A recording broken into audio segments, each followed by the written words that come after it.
Domingos avait parcouru des milliers de kilomètres dans le désert d'arbres molles à la recherche d'anciens cadavres d'Ukrouk et de Sindarul, afin de les relever en marcheurs morts. Il était maintenant à la tête d'une centaine de milliers de créatures mort-vivantes.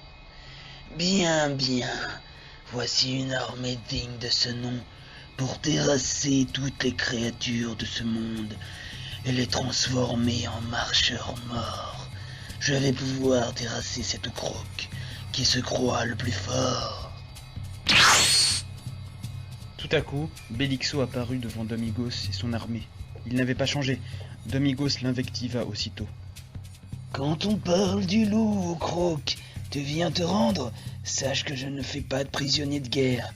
Tu serais un très bon soldat dans mon armée, dit-il avec un rire macabre. Bonjour Ganobi, je ne viens pas me battre. Je sais bien que je ne peux pas faire grand-chose contre toi et ton armée. Je suis venu demander ton aide. Domingos, surpris par la demande, ne comprenait pas. Mon aide? Et tu penses un seul instant que je vais t'aider pour quoi que ce soit? Tu as décimé mon peuple. Quoique ça me réjouit sur certains côtés. Je t'écoute quand même. Je suis à la recherche d'un de tes frères. Oh, Bidalf? Non, l'autre. Je l'ai vu il y a de cela quelques heures. Il s'est réfugié sur une planète du nom de Terre. Cela te dit sûrement quelque chose. Votre père vous a sûrement enseigné l'astronomie. En effet, maintenant que tu me le dis, cette planète me dit quelque chose. En quoi t'intéresse-t-elle? Que sais-tu précisément sur cette planète? Est-elle viable? Tu poses trop de questions, Ukrouk. Nous sommes calés en astronomie. Je sais juste que cette planète est potentiellement viable. Il est possible aussi qu'elle ne le soit pas.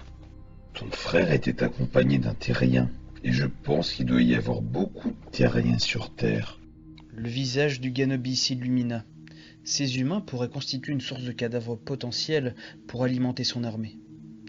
Faire alliance avec toi commence à m'intéresser, Ukrouk, mais à une condition. Laquelle? Premièrement, tu seras mon second. Quoi qu'il arrive, je déciderai de l'avenir des Ukrouk et aussi du tien.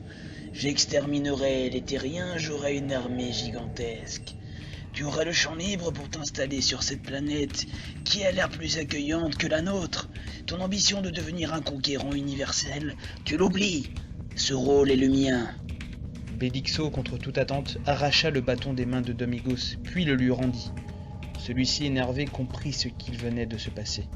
Maudit sois-tu, Ukrouk. Tu avais planifié tout ceci depuis le début. Tu viens de t'imprégner des pouvoirs non Ganobi de mon bâton. Tu as le même pouvoir que le mien. Belixo sentit une aura maléfique et macabre l'envelopper. Il venait d'acquérir les mêmes pouvoirs que Domingos, celui de contrôler les marcheurs morts, de ramener les cadavres à la vie, et également de les détruire. Contre sa volonté, Domingos se mit à genoux devant Belixo. Je contrôle ton armée maintenant, et pour couronner le tout, j'ai un contrôle absolu sur toi si je le souhaite. Tu es devenu ma marionnette en quelque sorte. Tu vas me dire maintenant où se trouve la planète Terre et m'y emmener avec toi.